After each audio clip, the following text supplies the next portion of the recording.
What oil, when, how, why, where?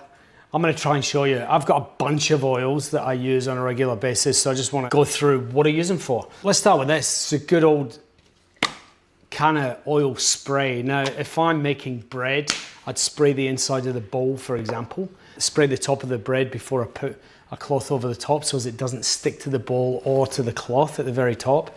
Super handy for like mold, you know, like muffin tins where you need a really sort of fine film. The spray's great for that. This is amazing, avocado oil. It's got non-stick tendency, so it's actually really good if you're making an omelette and you've got a steel pan. Avocado oil is one of the best ones that you can use. And I think for me, it's sort of, I wouldn't say it tastes like avocado, but it's got a fattiness that lies somewhere between butter and oil.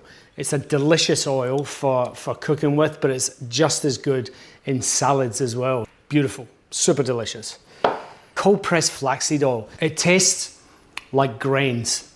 There's a bitterness that comes from this oil, which if you were to fry an egg in it, for example, not that great. If you're building a salad dressing, this is where it comes into its own.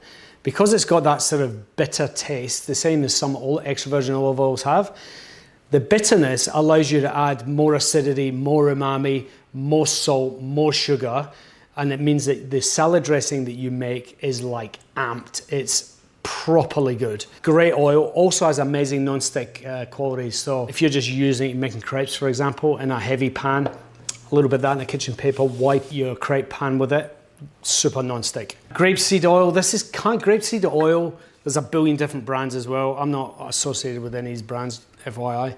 Grapeseed oil I use the most. It's flavorless. The smoke temperature can go really, really high. So for example, you can make fish and chips in grapeseed oil. And because there's no flavor, it's fantastic.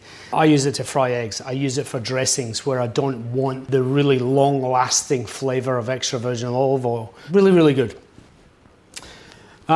Okay, so weird, yes, I know, they are semi-dried tomatoes, but in every tub of sun-dried tomatoes or semi-dried tomatoes, you have an amazing oil which smells and tastes like usually a little bit of garlic, a little bit of herbs, and obviously tomato. Now, if you're doing a shakshuka or something, use the oil that's in there in the pan to get your eggs going or to start sweating down your garlic. You've got an automatic free kick with the oil that's inside there that a lot of people forget about. Even that oil just on some plain spaghetti is epic.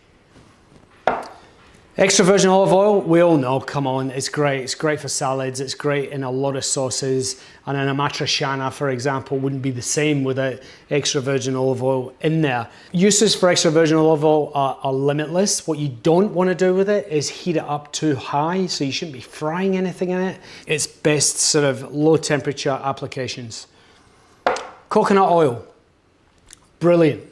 If I'm starting a curry, for example, whatever it might be, I would use some coconut oil instead of grapeseed oil. Coconut oil has this sort of thin cleanness as an oil, which is really great. So when you start a curry base, it allows all your spices and your herbs to really shine brightly. It's a brilliant thing to have in your cupboard.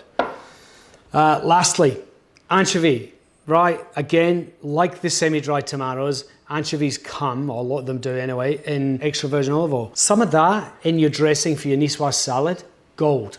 Gold. To start off a pasta dish or to finish a pasta dish where you don't want whole anchovies, but you want just some of that sort of flavor kicking on in the dish, using the oil is absolutely genius. So don't chuck it out, cook with it, it's really good. That's it. That's a quick run through of the oils that are in my pantry right now. Any questions? Ask them below. Thanks for watching, and if you liked that, please click subscribe because there's plenty more where that came from. Also, if there's a recipe that you actually want to see me make, chuck it in the comments below and we'll get around to it. Thanks for watching.